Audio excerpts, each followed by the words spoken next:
টাকাই সর্বসুখের মূল। টাকা আছে তো আপনার গুরুত্ব আছে। টাকা ছাড়া আপনি কারো কাছে দাম পাবেন না। সেটা হোক আপনার আপনজন, আপনার বাপ মা, আত্মীয়-স্বজন, সকলের কাছেই টাকাটাই মূল্য। আপনার যদি টাকা না থাকে আপনি কিন্তু কারো কাছে কখনো মূল্য পাবেন না। তার প্রমাণ কিন্তু আমি আজকে আমার ভিডিওতে দেব। অনেকে হয়তো ভাবতে পারেন যে আমি এমন ধরনের ভিডিও কেন বানাচ্ছি, যেটা সত্যি সেটা নিয়ে সবাই কিছু না কিছু বলে। তো আমিও চলে আসলাম আজকে কিছু বলার জন্য। ডিয়ার এক্সক্লুসিভ ভিউয়ার্স, কেমন আছেন সবাই? চলে আসলাম নতুন একটা টপিকস নিয়ে। আজকে বলবো যে টাকাটা সব, এটা কেন বললাম। এটা আপনারা হয়তো অনেকে বলতে ভিডিওটা দেখার পরেই বলবেন যে এটা সত্যি কথা। কেননা টাকা যদি আপনার না থাকে আপনি কারো কাছে দাম পাবেন না। আপনি সমাজের কাছে বোঝা হয়ে যাবেন।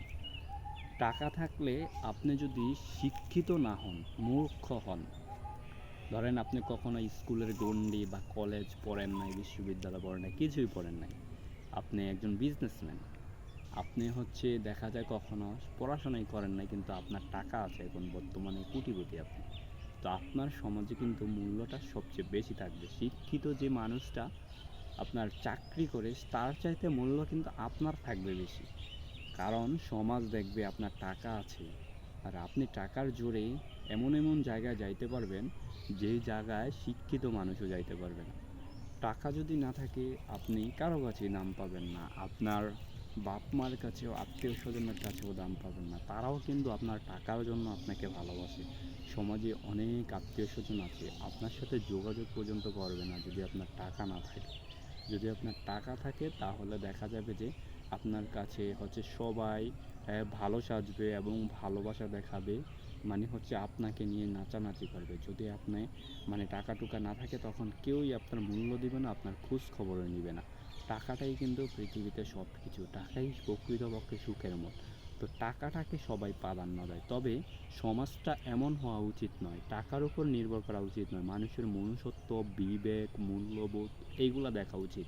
একটা মানুষ যদি টাকা দিয়ে মূল্যিত হয় তাহলে কেমন হয়ে গেল? আল্লাহ তাআলা মানুষের বিবেক দিয়েছে, মানুষের মন মানসিকতা দিয়েছে, তো প্রত্যেকটা বিষয় দিয়ে বিচার করতে হবে। আপনার আত্মীয় স্বজন বা আপনার সন্তান সন্ততি, ভাই বোন সবাইকে টাকা না থাকতে পারে, আল্লাহ তাআলা যদি তাকে টাকা না দেয় তাহলে তার তো কোনো দোষ নয়। তো তাকে আপনারা মূল্যিত করবেন বা তাকে ভালোবাসা দিবেন, তার টাকা পয়সা আল্লাহ তাআলা একদিন না একদিন দিয়ে দিতে পারে।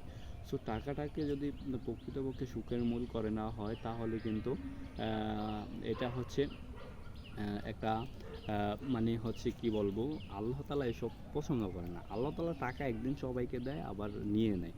তো বিষয়টা আপনারা সবাই কীভাবে সুখে থাকবেন, টাকাকে প্রাধান্য দিবেন ঠিক আছে, কিন্তু এই জন্য মানুষের সাথে সম্পর্ক নষ্ট করবেন এমন কোনো কিছু নয়। মানুষের সাথে সম্পর্ক রেখে টাকাকে তারপরে প্রাধান্য দিবেন। তো ভিডিওটা ভালো লাগলে বেশি বেশি শেয়ার দিবেন। আল্লাহ হাফেজ।